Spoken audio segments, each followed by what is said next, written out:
Hello everyone, June the 15th. Everything's on perfect track. Let me just start with this one statement. Astrology shows it.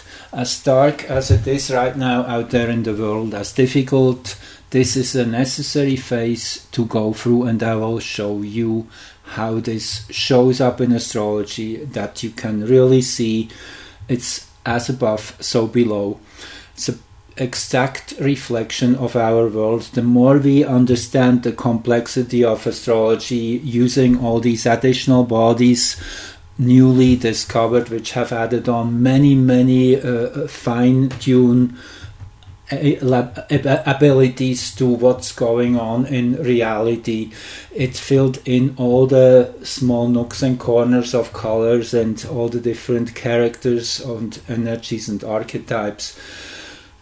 So, in a nutshell, we are at the exact right place in history. We are experiencing exactly the right frequencies to wake humanity up. That's the real story here.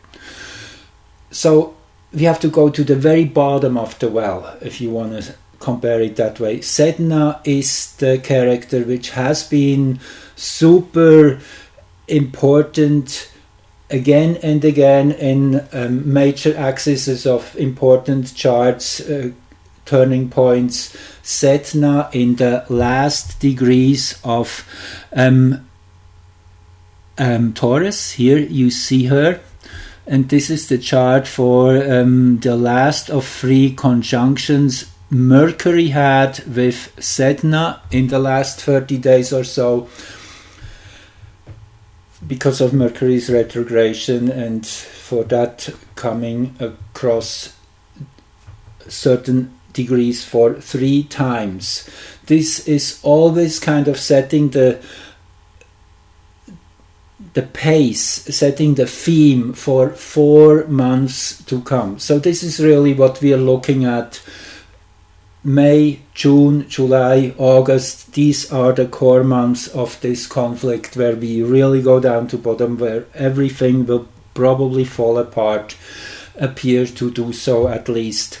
It is that overarching structure which has to come down, that is necessary, and it is pretty much self-inflicted.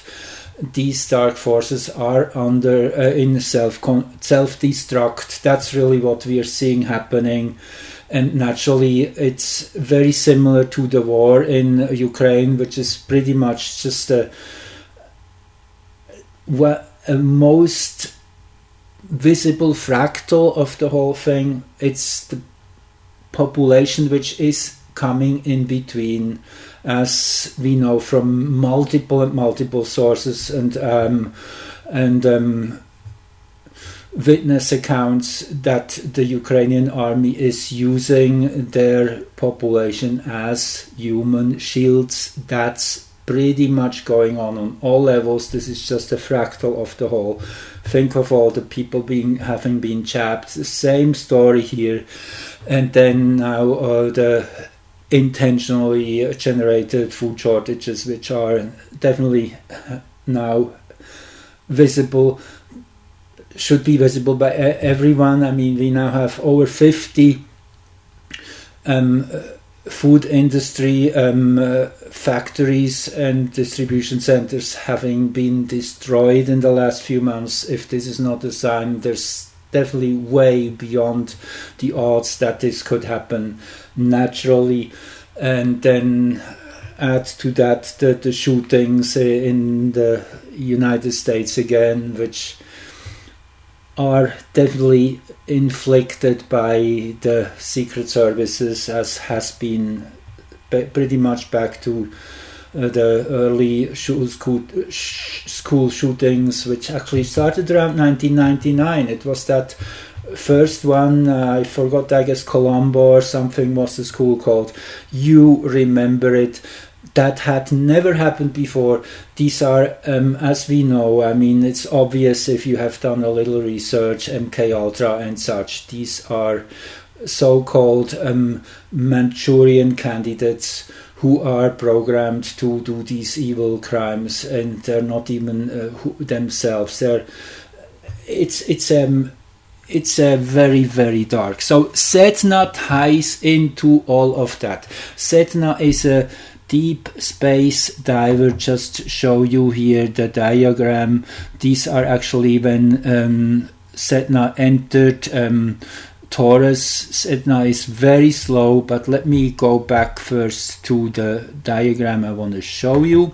This is Sedna's orbit. You see, this is actually the solar system. Pluto here, Neptune here in blue, and this is Sedna reaching out 970 times the distance the Sun has with Earth. Its orbit is 11,400 years. It is a substantial body of roughly 1,000 miles.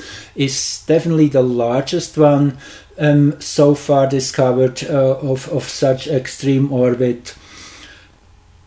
Sedna comes back from an 11,400 year journey. Think of that alone. That is connecting the dots with what happened on this planet that many years before, and that is roughly around the time, probably already after Atlantis destruction, which I time somewhere between 13 and 26,000 years. That's kind of the range, but we have Plato's accounts from who had visited the big library in Alexandria before it had burned down, and he had seen original transcripts and source material from Atlantis, and he has reported on that.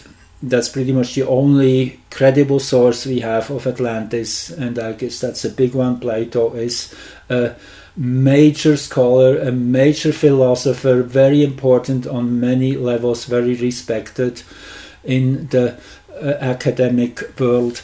So Sedna links back to those times when definitely there was still a clear memory of when Atlantis was a reality.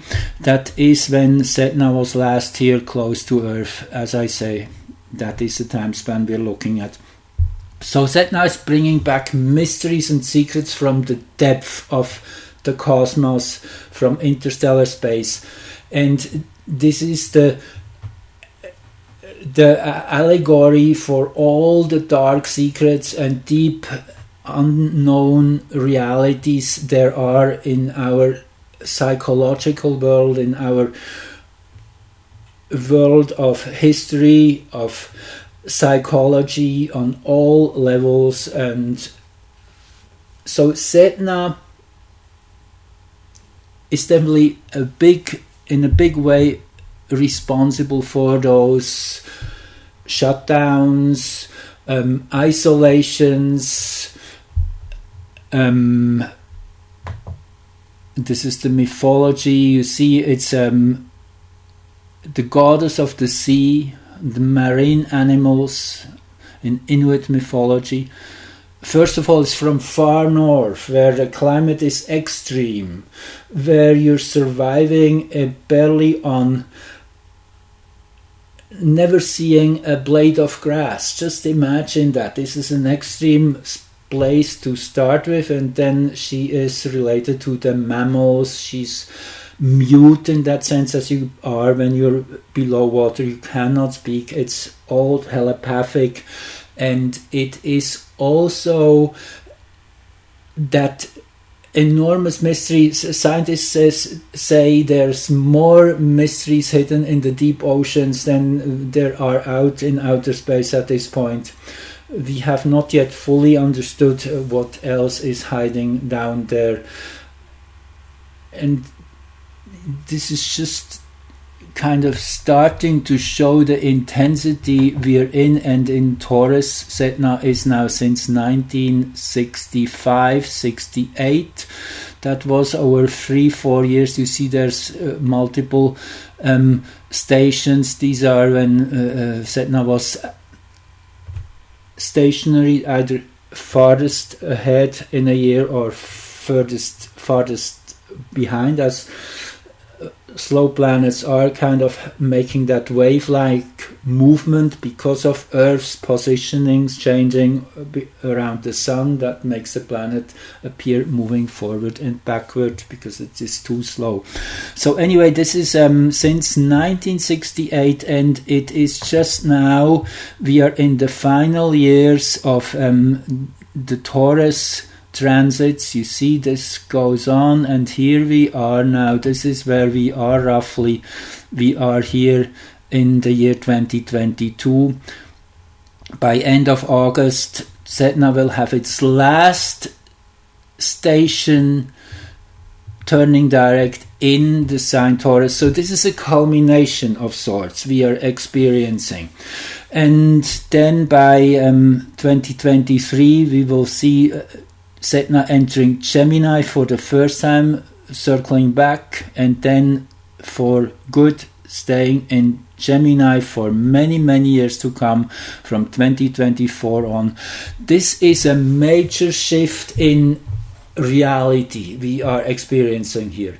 So the Taurian energy is extremely physical in a way, and it is no surprise that Sedna was discovered while in this sign. Let me see, I guess here I have the discovery chart right.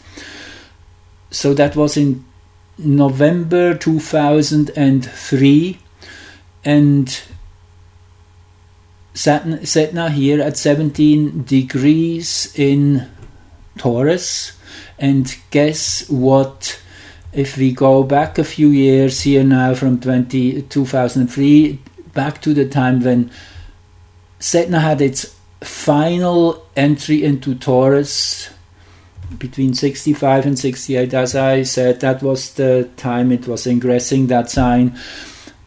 So if we look at the last of these four ingress charts, then here you have the 17th degree of Taurus rising in this okay, sorry, that is yes, that is the chart when Sedna entered Taurus for the fourth and final time to be in here in this sign of the bull till 2023-24. So yes, the 17th degree, look at that. I mean, and then if we go back to the discovery chart here, it is 1758 Taurus. So it's kind of telling us that so think of it that way, this Sedna creature is still, nobody knows about it. It's still hidden.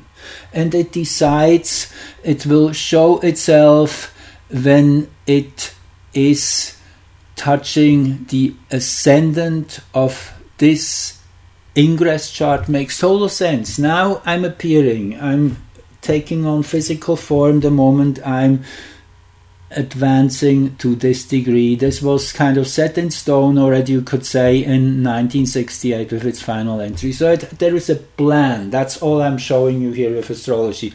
That's always kind of the main message I'm giving you. Everything is according to a plan.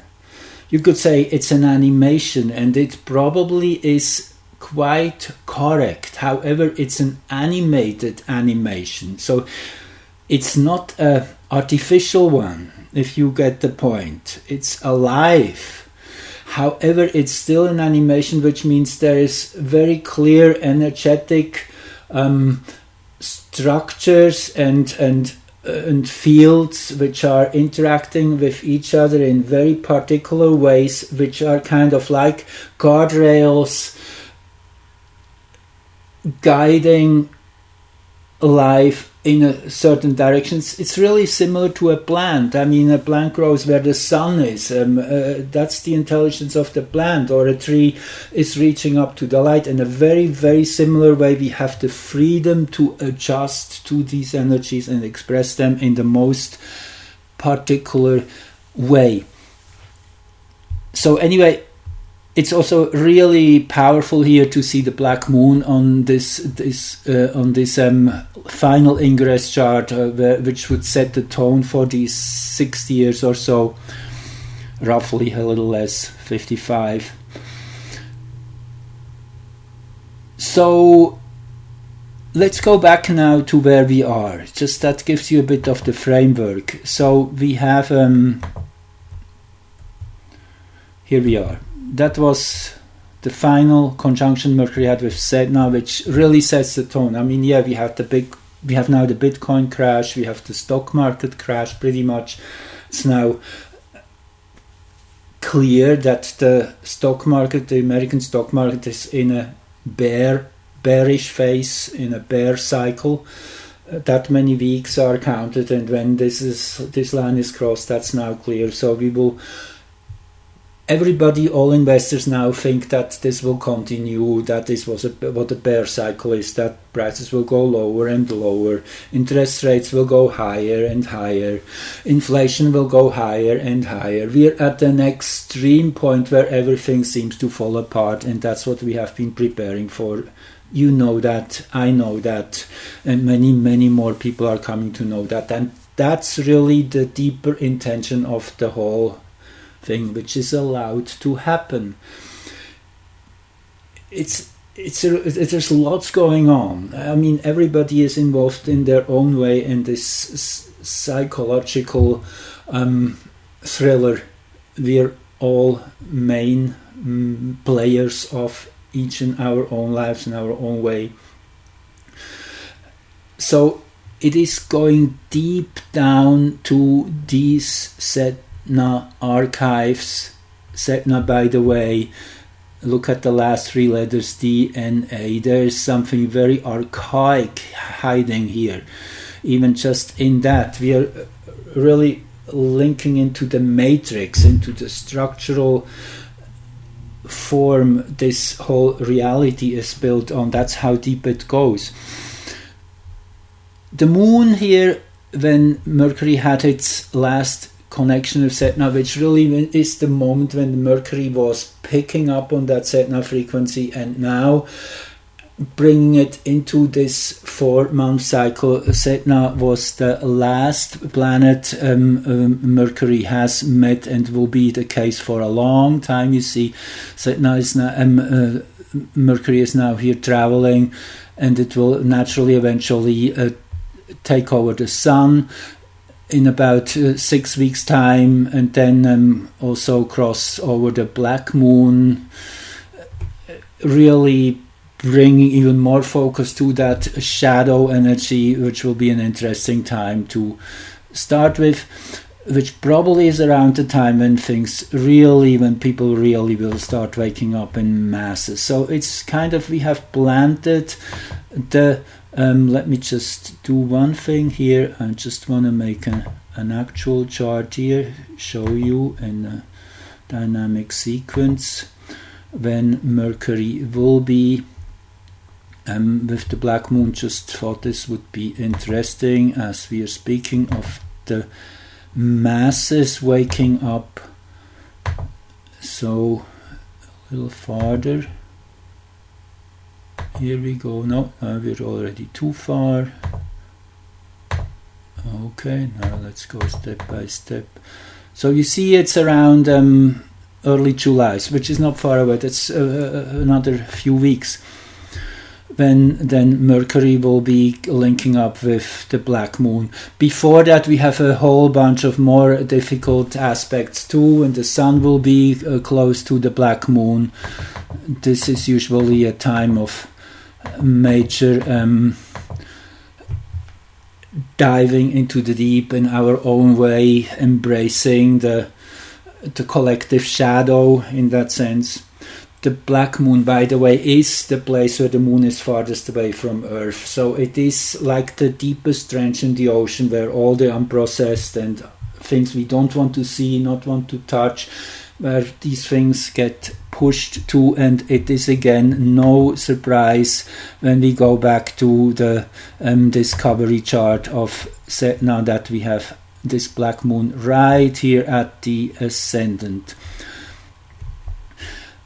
So, yes, Sedna, first of all, is still in Taurus till 23-24. However, it is that present phase is likely the last time Mercury will have a close meeting, and actually 3 times. This is always very special.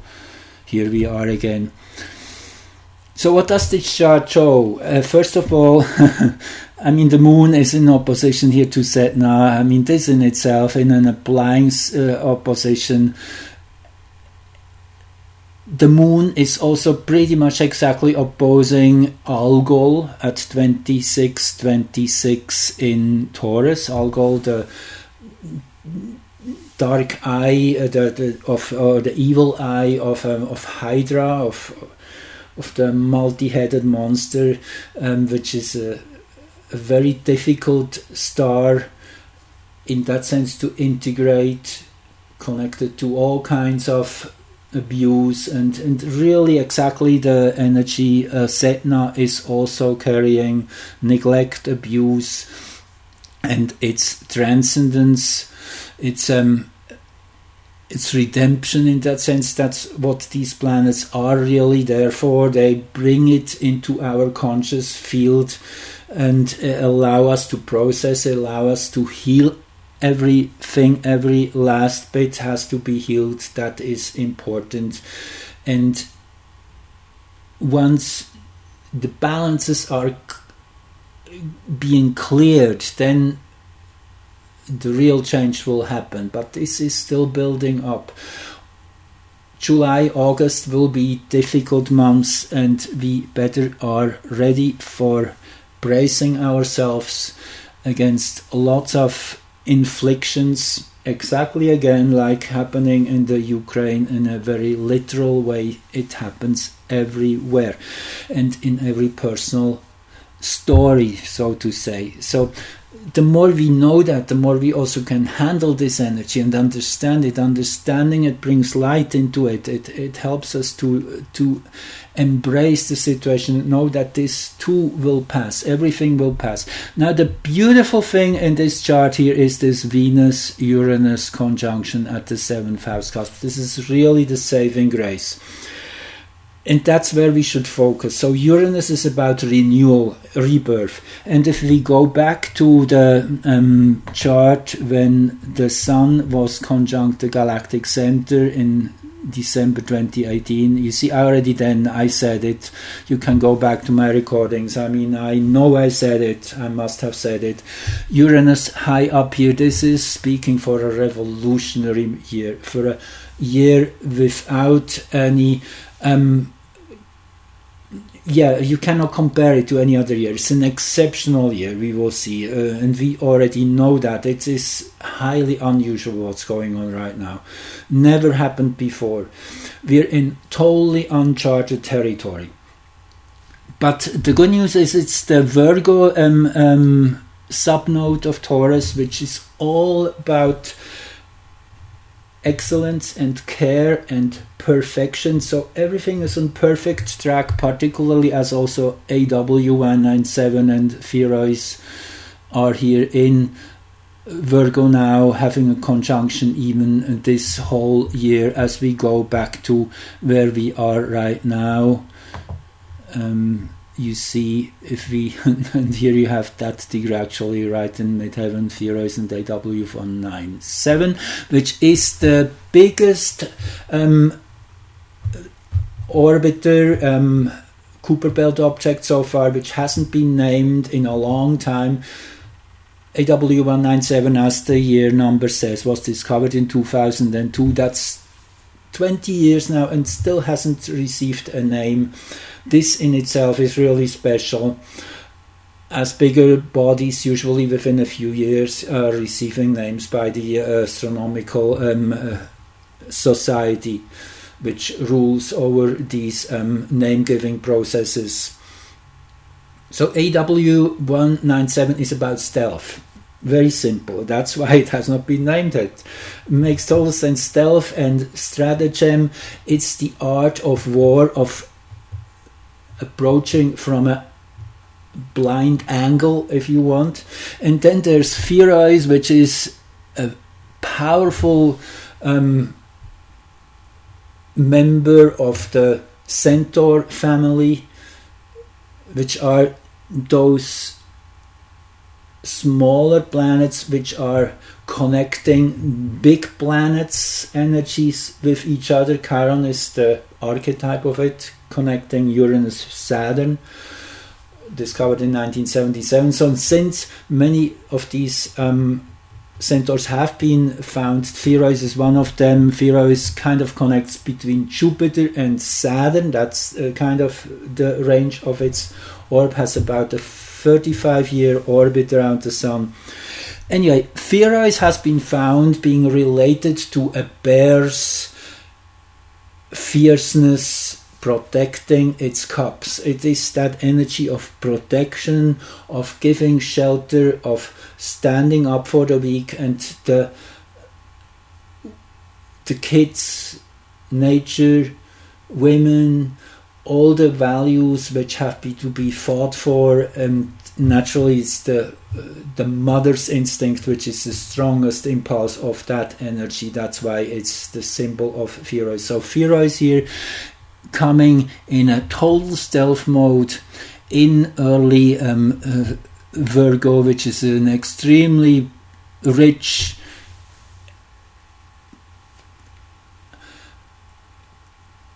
place in the zodiac. It's hexagram 59 if we overlay the 64 hexagrams. Just showing you here quickly, that's on my source page.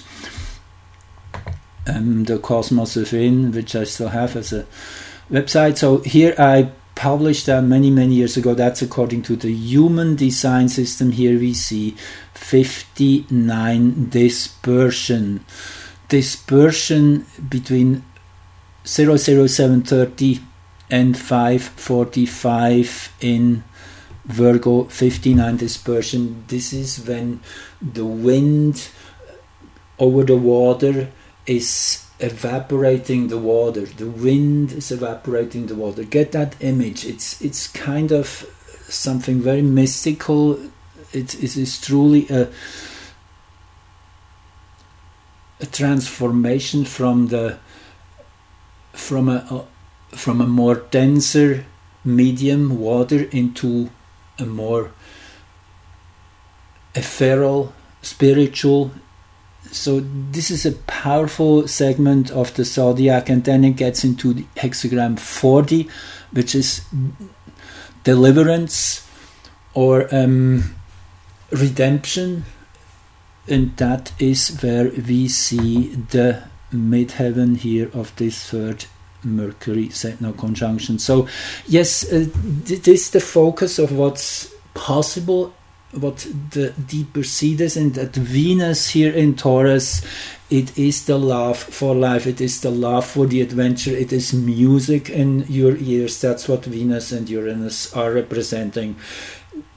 There's a melody in it, despite all the darkness and the inflicted pains which we are receiving on multiple levels. Mars and Jupiter in Aries, beautiful, powerful in all ways possible.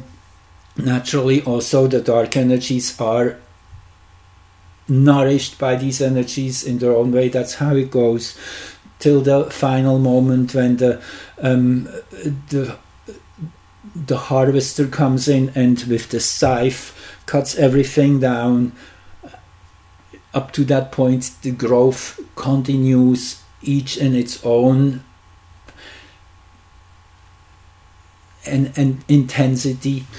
So it is a time of super high intensity, and this you can go back to my recordings. This pretty much came out of nowhere when Jupiter and Mars entered Aries a few weeks ago. So it's very, very exciting what we're seeing. Then also, yes, this is, there's so many things I could talk about here today. I want to just show you some highlights. How about that? I don't want to get it too long here. So let's see what charts I have lined up here. This, yes, is going back to the beginning of this year, actually when the sun is directly connected with the central sun. That's this moment, that 2708 Sagittarius, the galactic center here at this degree exactly, which is also called Sagittarius A, or that big black hole, 4 million times the mass of our sun. That's what it's estimated as. So this is really the heart of our galaxy, where we are retuned to the galactic reality. That's what you could call it. This is a reset point of readjustment in that bigger interstellar, intergalactic, and cosmic dimension. Also beautifully here in this chart, if we want to stay for one more minute here, Jupiter in the 7th house. This is a sign of enjoying to meet other people, to be integrative, to have open arms, to be generous and giving and welcoming.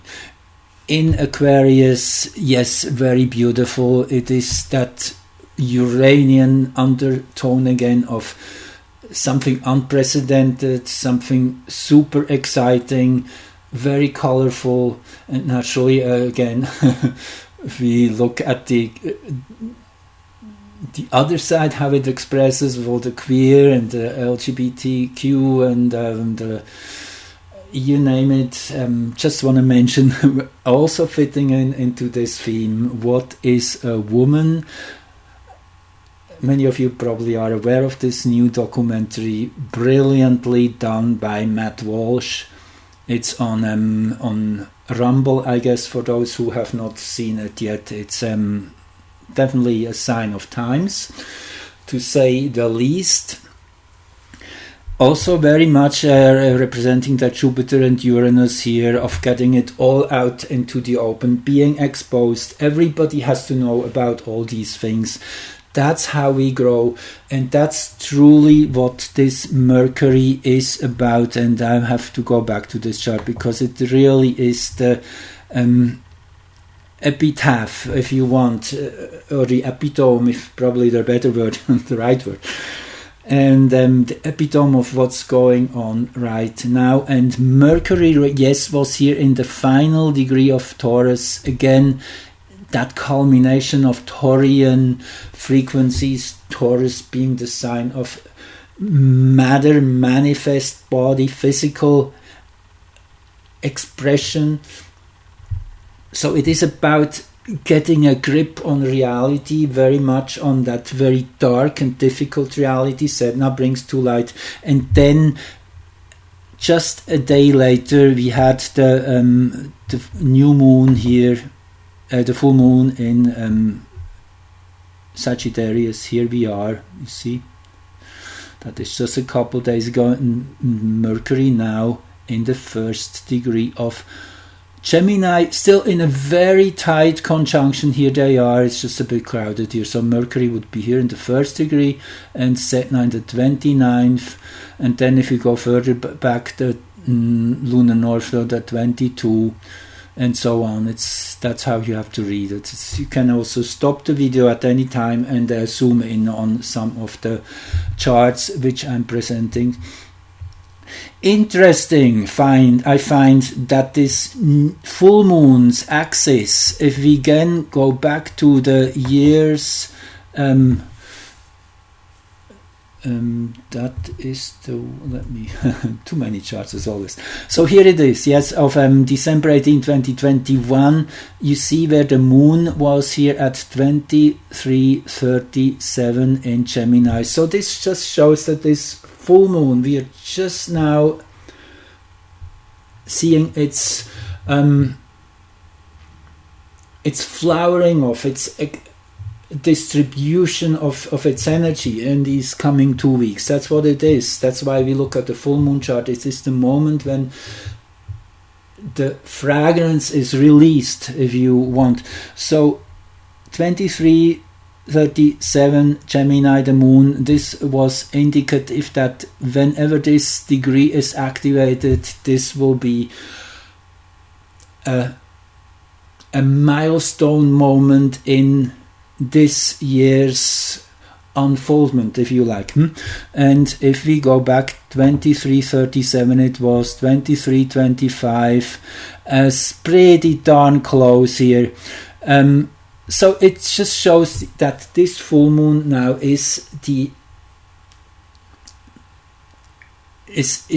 moment when people's eyes are just bursting open. It's reached that point now where you can't really negate what's happening any longer. And I prepared you for this chart, those of you who are following me, just showing you here quickly what we did discuss already. So first, this is the heliocentric chart. Let's just add in what I had in mind here. Let's just see Jupiter and Neptune here at the 7th house cusp. Very interesting, the confusion, what is true, what is not, what is real, what is fake, everything in a just too much of everything. That's what Jupiter is, too much of everything. It's overwhelming. It's you can't really avoid seeing it any longer. It's becoming so obvious, so right in your face. That's what this Jupiter Neptune is. It's an enlargement. It's coming with a loupe or with a microscope. And it is truly overwhelming, the whole thing. What people are not able to really see anymore, trust their own eyes. You have to feel it. That's really where it's going. That's where we're going collectively. We have to feel it. And with the black moon in Cancer now for the next many months till the end of the year here, it is time to emotionally relate again to reality, to a reality which is way more real than all words and all ideas and concepts. That's really where we're going. But first of all, we have to see that yes, our ideas, thoughts are maybe not as much in tune with reality as they should be. Now, yes, what I want to show you here, I got sidetracked, sorry. So look at Mercury's degree here in this full moon chart just a couple days ago. And then if we go back a month or so to the partial solar eclipse, look where Mercury was at 049 Gemini. That was just shortly after it entered its for the first time Gemini in this season, and then to turn retrograde, and yes, you know the story. So Mercury was here during the solar eclipse. This is a big one. This shows that this degree is super activated. Mercury being the leading planet after all here, the one which kind of if you look at it as like a snake or a train, Mercury is at the head of it, leading the whole crew. Mercury is super important. Mercury in Gemini is really about contemplation, seeing what is, particularly if we back that up again with the zodiac here and Gemini. Let's see, it's here you see it, hexagram 20, contemplation, the ability to just look, to just absorb and sit with what you're seeing. Powerful degree. And now this was the solar eclipse, and which eclipses are setting the tone for 6 months at least. And then just to make it really clear, when Sun, Mercury and the Earth had a perfect conjunction, when they were in a full exact line, when Mercury was exactly between the two, 043 Gemini again, and that was on May 21st.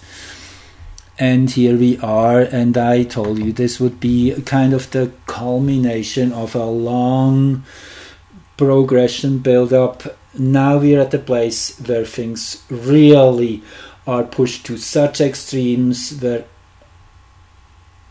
it just has to happen. It's unavoidable. The stage is set so strongly in that direction of waking people up, and it's not a kinetic process. I just said that to a friend an hour ago or so on the phone. Kinetic means with motion, with a high velocity. No, it's not that way at all. It's a very hidden process, again very Sedna-like, underground, deeply in the dark. It's like, the best way I could compare it with is a mushroom growth, a mushroom growing into the earth, sending out its spores, infusing everything, and you can't really see that. And then just think of that moment when all of these mycelia, of these spores, which are entering on all levels and from all directions, all of a sudden they come to bloom. And let's think, each one carries a little light. Every of these little mycelia lights up. That's kind of what I see coming, and this will be a sudden event. It will be sparked from inside out. That's my prediction for August. See if we can go into the dynamic chart here. If we play it out here, and if I just fast it forward, and you will see Uranus is step by step closing in on the North Node. The North Node is retreating, as it mostly does. So you see, if we play it kind of slow, here we go a little faster, and I tell you by the end of July they are exactly in the same degree. Here we go.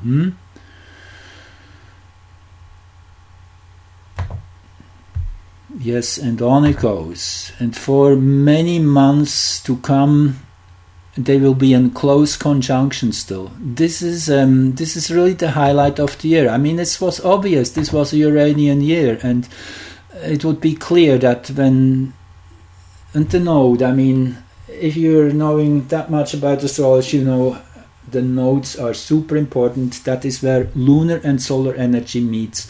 That's where all the eclipses happen. That is where the two luminaries, as they're called, are crossing path from Earth's point of view.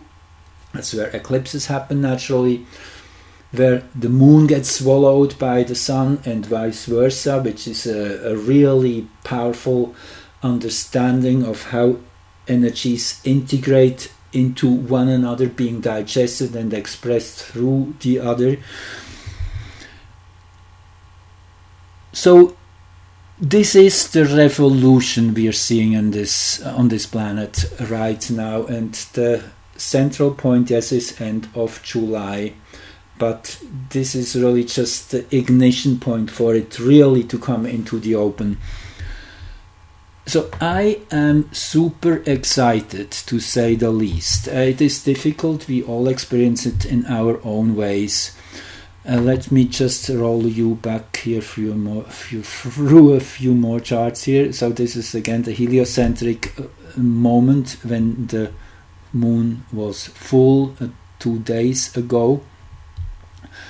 I find this super interesting here.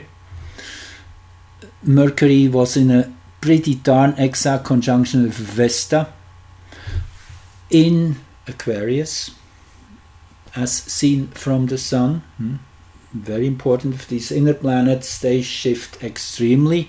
You see, just to demonstrate it here, Earth is here, and we are looking at the Sun, and we are seeing Mercury just a little bit behind the Sun. Now if we change perspective to heliocentric, then this is the Sun in the middle. We look at the Sun in this direction, and we have to think Mercury is just about here, very close to the Sun here. Actually, that's why we see it actually from our perspective in this direction. That kind of explains it a little bit. Anyway, just so we had these two charts as I shown you, where Mercury was in the same place, building up the momentum to what we are now in. And now I find that super interesting too. And I should just quickly come back first here to the Vesta energy. Vesta is the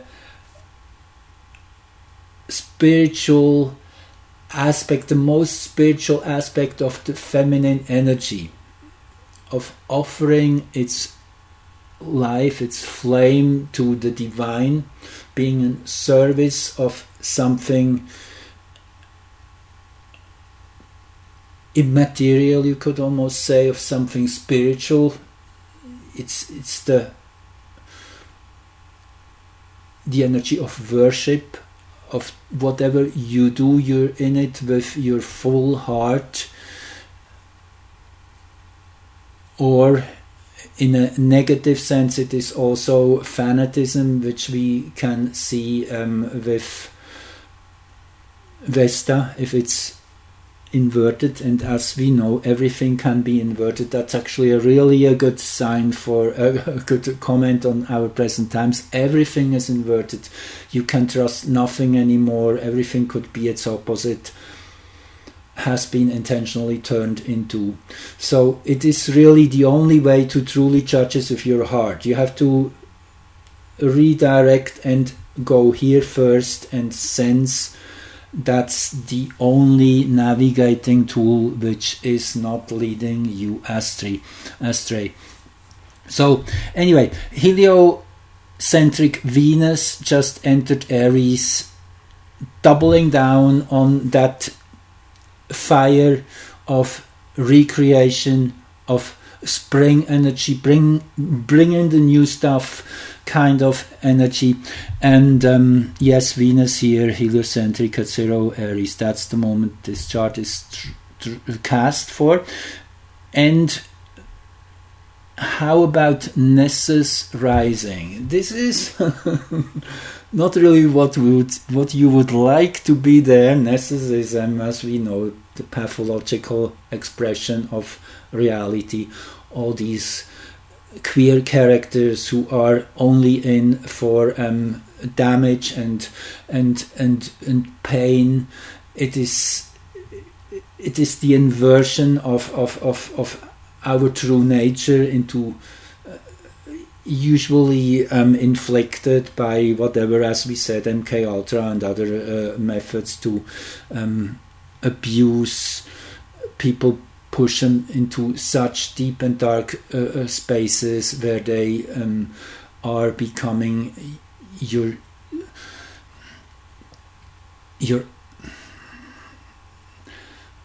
it is when the self is deeply suppressed, deeply in pain. So all these energies have to be inspected right now too. And that's what it basically is. There's really nothing anymore which is hidden. And we have to see it. We have, and seeing it is just a start, and then we have to process it and coming to terms with it. And naturally, many people will find themselves in a rage, and then healing has to come in immediately, and healing is on its way with Mars and Pisces now heliocentrically. This is beautiful, helping to clear up the mess and take it on and bring in that empathy and that understanding that there's always inner peace if we allow to go there and pull ourselves out of the polarity, because the polarity really and the ultimate end is a necessary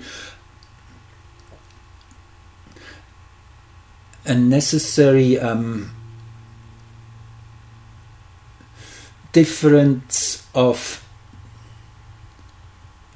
charge, if you want, and the greater the difference, the greater the current which will travel between them, the greater the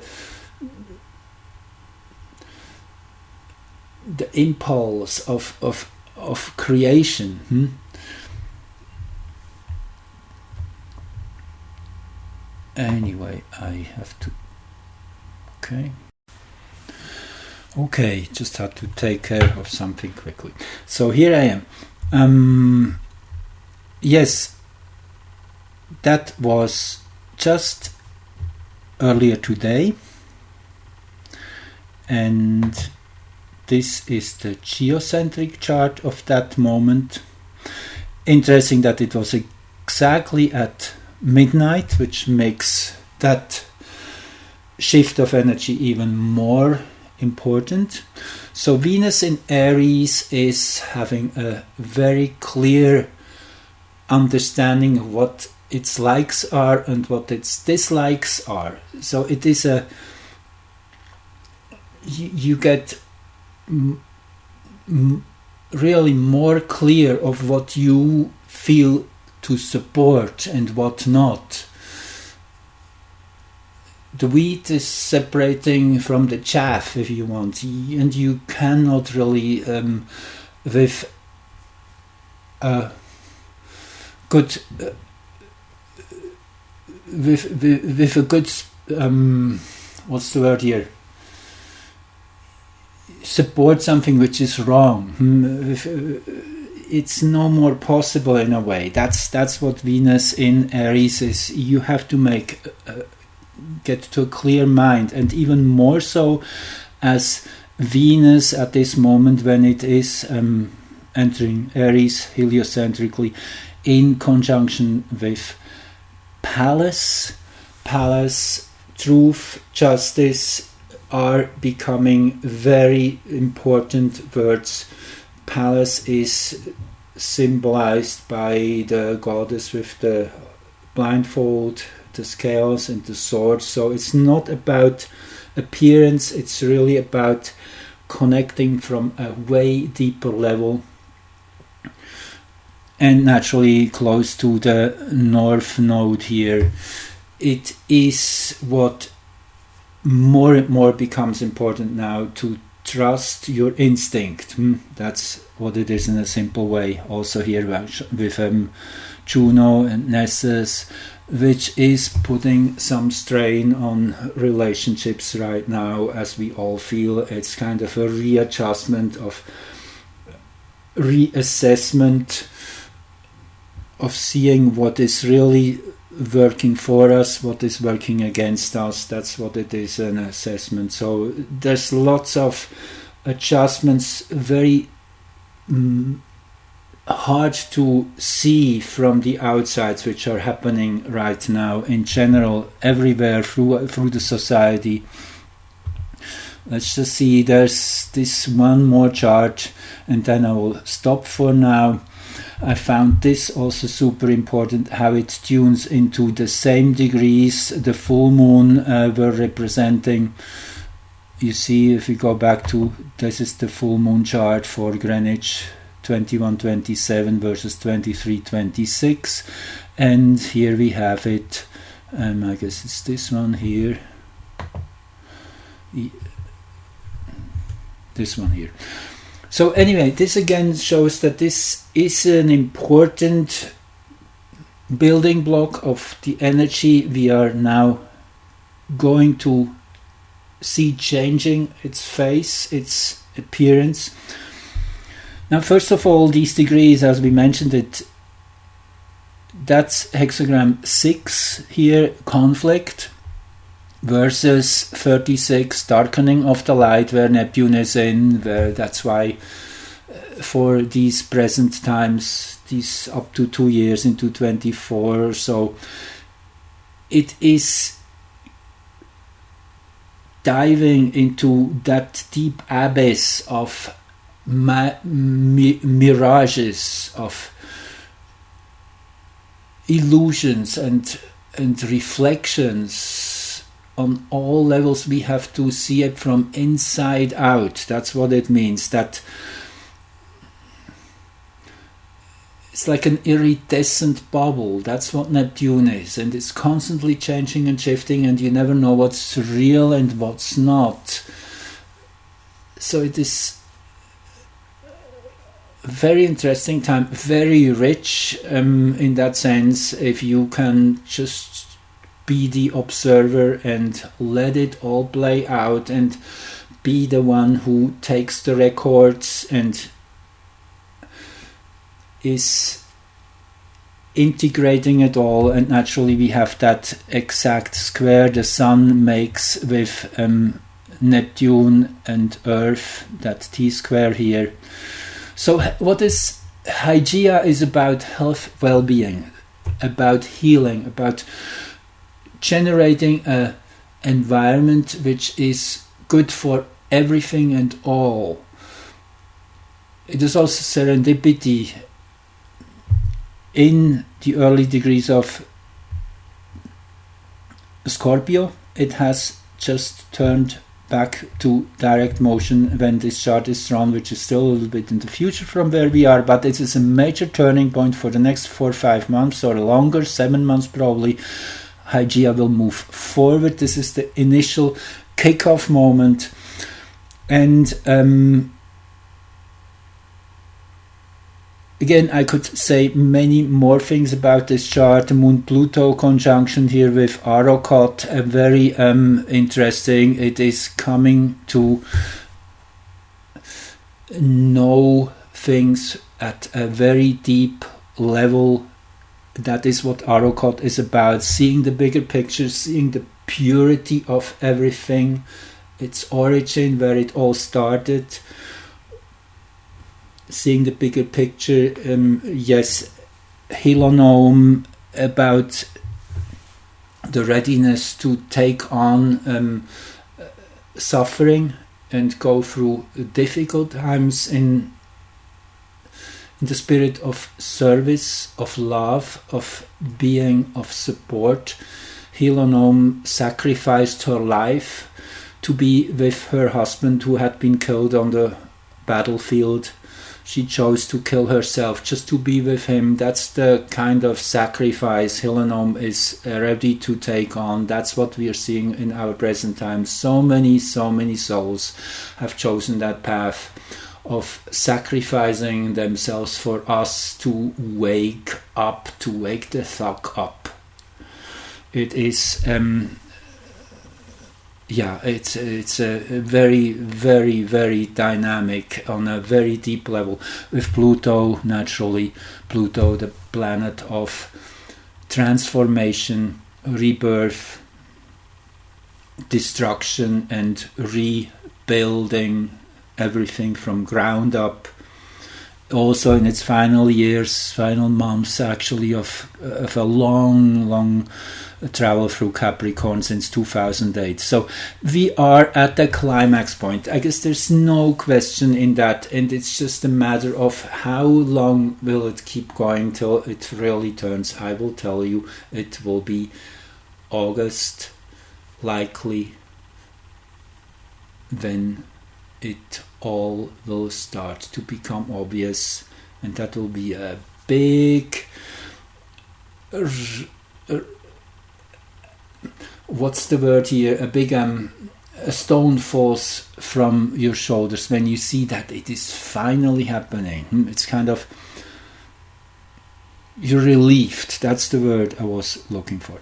Anyway, I keep it at this. There is much more coming. There is just around the corner on the 18th, we will have the Sun opposing the galactic center, which means Earth is exactly conjunct the galactic center, the central Sun, which is the other important moment. Every year we will talk about this chart in my next recording. Just already show you Sedna again will be exact midheaven. So yeah, there's no real change of themes so quick, but we will get the knack of it, and we learn to navigate it, and we are learning to transform and transmute it into something much better and get rid of all the lower frequencies. We just push them out of this frequency band. Thank you for listening, and subscribe if you wish, and yes, have a lovely rest of the week. Till next time.